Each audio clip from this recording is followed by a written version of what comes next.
Mais uma vez estamos aqui com a graça de Deus para juntos entrarmos ao conhecimento da palavra de Deus ou a lembrança para aqueles que já conhecem a respeito da solidariedade. Desta feita estaremos falando da solidariedade, claro, nos tempos bíblicos, mas na ótica apostólica, na visão dos apóstolos, claro, baseado no ensinamento de Jesus Cristo.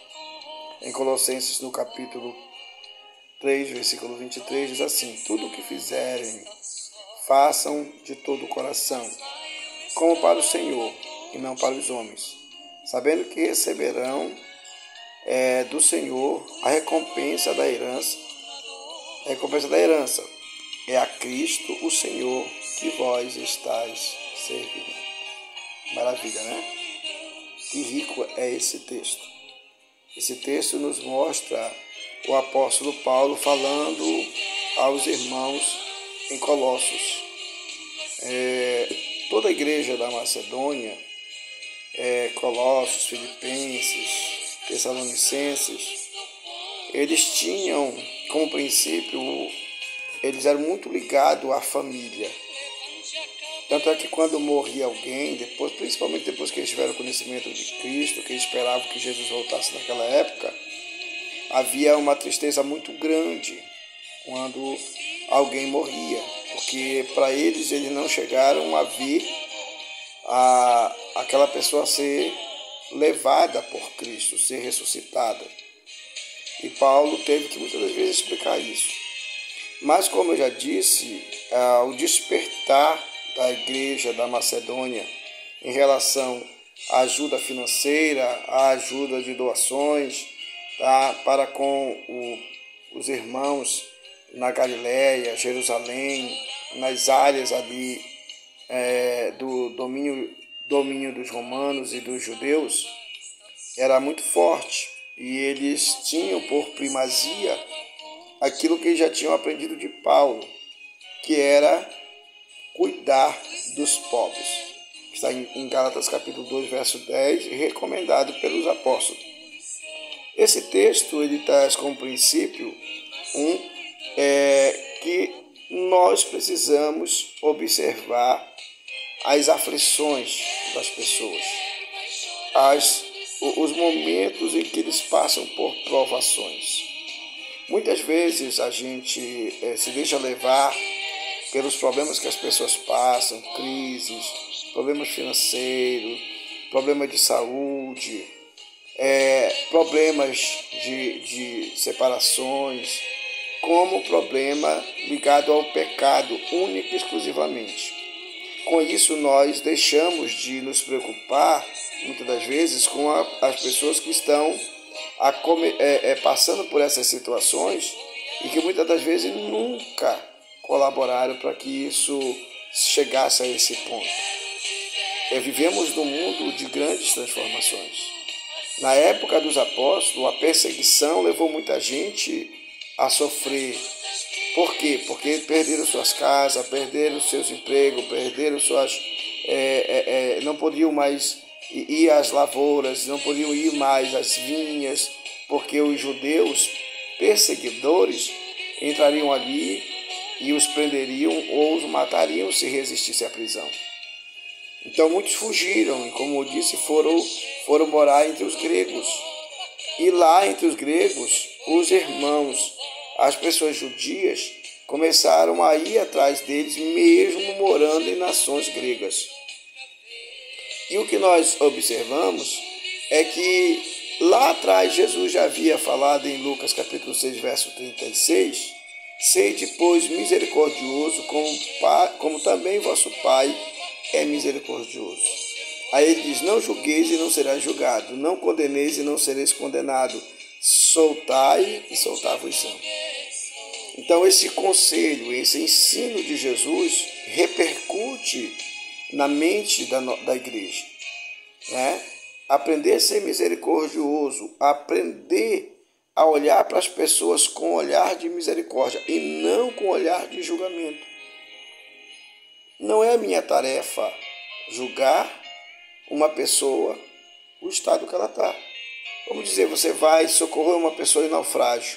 Você não pode chegar lá e ela está lá morrendo, quase com a mão levantada nos seus últimos momentos, e você perguntar primeiro por que ela foi, o que foi que aconteceu, como aconteceu, quem foi o culpado.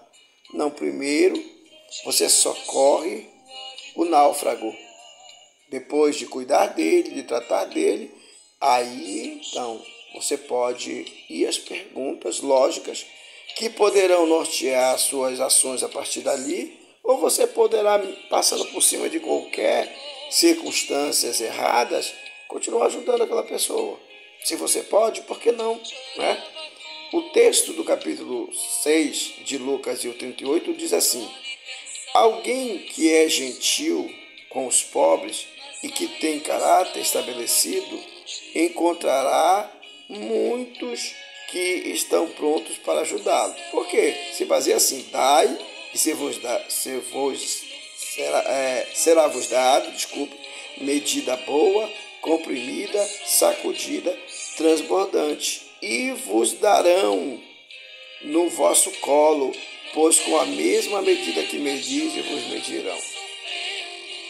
Então, o que é que significa? Significa que a pessoa que é gentil, significa que a pessoa que tem bom caráter, significa que a pessoa que está pronta a ajudar, ela deve ajudar e deve ajudar com medida suficiente. Né? Dai-se-vos a dado medida boa, comprimida, sacudida e transbordante. Nós não devemos dar às pessoas o mínimo, o pior, o mofento, o sujo, né, o bagunçado, o quebrado, a não ser que haja a possibilidade de uma recuperação boa, que vá servir para aquela pessoa. Não será um lixo que a gente está tirando da nossa casa para jogar para aquela pessoa, para transformar esse lixo na casa dela. Não é isso. O texto nos aponta para uma atitude gentil com um caráter gentil, e não gentil da boca para fora, né? E aí mostra também que assim como fazemos, assim se fará por nós. E aqui existe até uma expressão para que a gente entenda: a medida boa é a medida completa, né?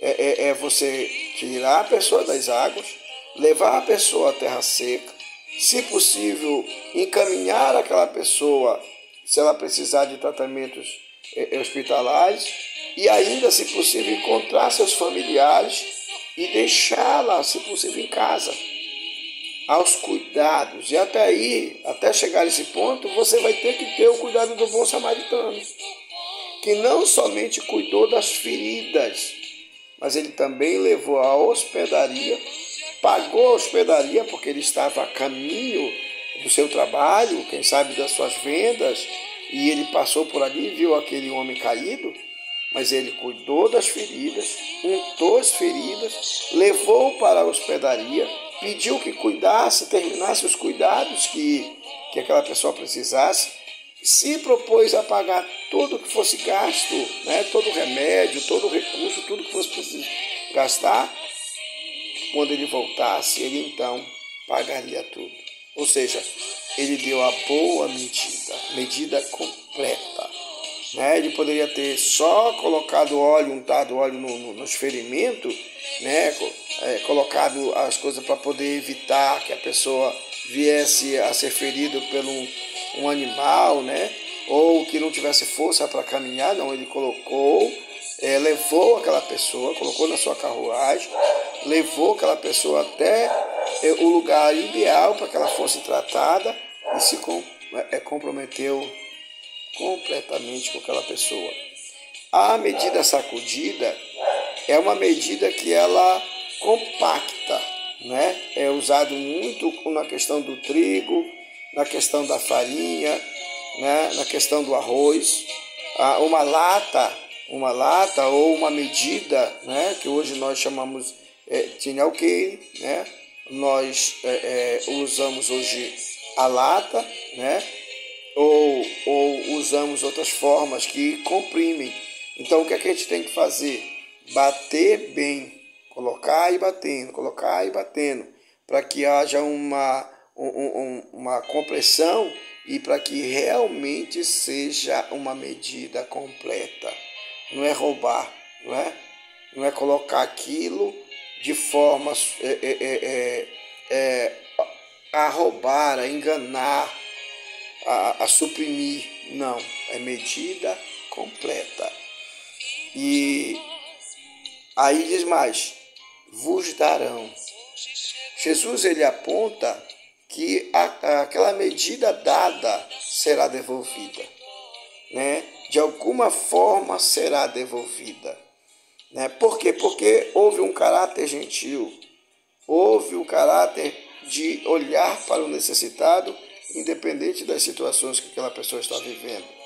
Observe que no primeiro versículo que nós falamos, que está lá em Colossenses, diz assim, tudo o que fizerdes, façam de todo o coração, como para o Senhor e não para os homens. A gente volta naquela questão de que por mais que não tenha ninguém para fazer a filmagem, bater as fotos, né, para registrar o que você está fazendo, mas Deus está registrando, né? Façam como se fosse para o Senhor, façam de todo o coração como para o Senhor, porque Deus está focando, Deus está ali, Deus está vendo, e a recompensa virá, e se receberão do Senhor a recompensa.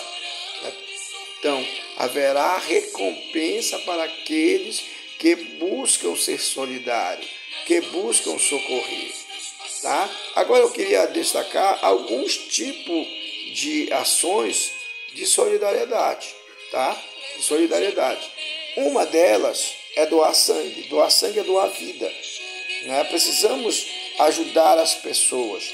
E olhe, pasme, uma bolsa de sangue pode salvar até 4 vidas. Hoje a ciência tem essa capacidade de fazer a multiplicidade, tirando daquela bolsa primária os componentes necessários para socorrer as vidas de acordo com suas necessidades e carências. A outra questão que é atuar em projetos voluntários, né? Socorrer numa hora de uma calamidade, participar de uma cruz vermelha, né? Buscar um jeito de ajudar em mutirões, tanto familiares como da comunidade, mutirão de limpeza, mutirão de ajuda social, de itens materiais para ajudar as pessoas, ajudas financeiras, né? Buscar de alguma forma estar presente. Olha, observe que a gente vê muitos senhores e senhoras idosas abandonadas, né?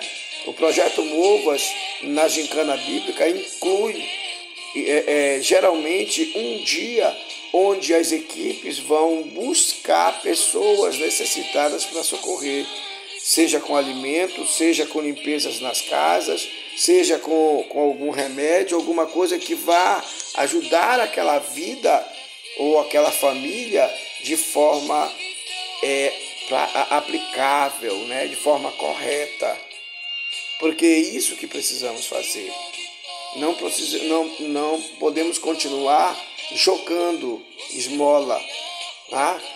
Doando de qualquer jeito, qualquer trapo, né? Qualquer sapato furado, rasgado, né? Talvez até mesmo doando o mínimo quando você sabe que não dá para comprar um prato de alimento e você tem como comprar um prato de alimento, né? Às vezes tem como pagar uma passagem, mas você prefere doar uma moedinha e você às vezes aquilo pode até fazer falta, mas Deus vai te recompensar. Então, nos tempos apostólicos, a proposta dos apóstolos era fazer a solidariedade de coração, como para o Senhor, diante da visão do Senhor, do olhar do Senhor, para que o Senhor mesmo viesse e recompensasse. Deixa Deus te recompensar. A missão Movas solicita a você, porque nós estaremos num projeto agora, se Deus quiser, para a semana, do dia 10 em diante, deste mês agora de abril, buscando ajudar a compartilhar da necessidade numa comunidade ribeirinha. Se você quiser nos ajudar, nos procure. Nosso telefone é o 91987440416. Nós estaremos prontos para lhe ouvir e pronto para levar a sua ajuda a quem precisa.